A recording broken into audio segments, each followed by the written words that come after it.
was like, Mom, I want to live on Regent Street. Like, this is amazing. I had not been in New York at the time, so this was the biggest city I had seen. I think what had got me at the time is like all the lights in the windows and the way the buildings were lit and just how European style they looked. And I don't know, I hadn't seen anything like that, so I think that's why I told her that. They drive on the opposite side of the road, as you guys know. Here I was like looking the wrong direction, crossing the road, and the cars are coming from the other way.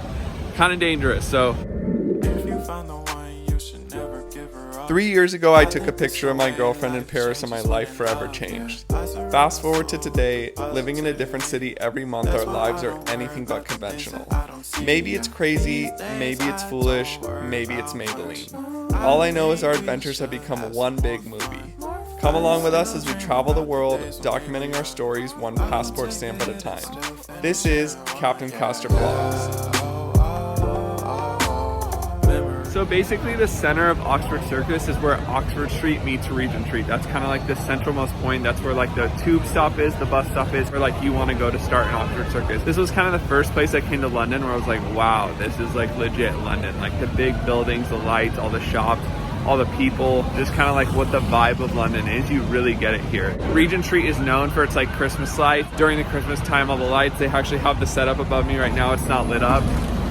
As you can see, I'm in the center, there's cars on both sides.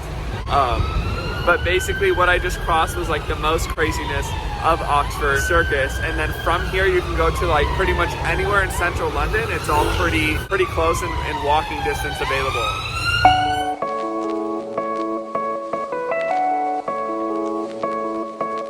From here you have Soho, you have Piccadilly Circus, you have Leicester Square, you have Hyde Park, you have Buckingham Palace. You can even go all the way to like South Bank and the Tower of London and the river and kind of get pretty much everywhere from here. So always like when I like to start my day in central London, I like come to Oxford Circus and then you can pretty much go anywhere from there. Come down here a couple times to go to like the Apple store when we needed to do some like uploading on Bree's blog, because we don't have a desktop. We've also come shopping at the really big stores down here, like the Topshop and the Uniqlo and like the really big stores down here, and also done some eating. So pretty much from here we're gonna go south. I think we'll hit Piccadilly Circus or Soho next, maybe even go to Chinatown. So let's take a little bit of a walk and we'll see the rest of central London.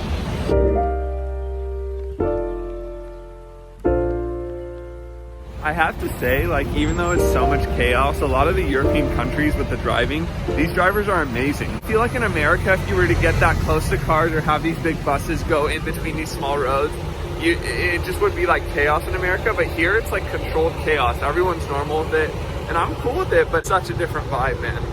If you find the one, you should never give her up. I think it's the way life changes when in love, yeah. I would say when I first came to Regent Street when I was a kid with my mom, I was like, Mom, I want to live on Regent Street. Like, this is amazing. I think just at the time, like the big city vibe got me. I was like, wow, I can't believe like this is a amazing city. I had not been in New York at the time, so this was the biggest city I had seen. I will say now that if I do end up living in London, I will definitely not be living on Regent Street, but it is still really cool to visit. I think what had got me at the time is like all the lights in the windows and the way the buildings were lit and just how European style they looked. And I don't know, I hadn't seen anything like that, so I think that's why I told her that. I wonder if she's like, when I tell her that now, she remembers that. But I remember like seeing this street and just being like, wow, I want to live here. Like, I want to live here, but I don't know if I could handle all the people. Once we keep close, we should never let go. So tell me who you love. I think if there weren't so many people though, like I think originally when London was founded, like this was probably the place to be. I don't know, like probably living in these high rises here or like the top of these floors on Regent Street. Like I'm sure they're expensive now, but I'm sure this was like the prize place to be. I don't think Londoners now want to live here. Just getting the vibe from all the Londoners, they try to stay away from central London as much as possible.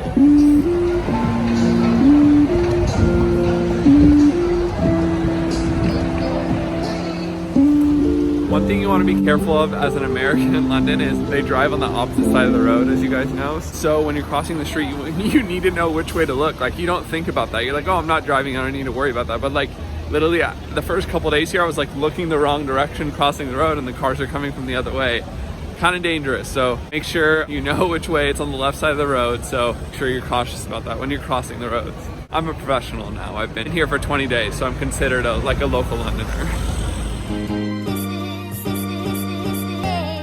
Next time on the vlog.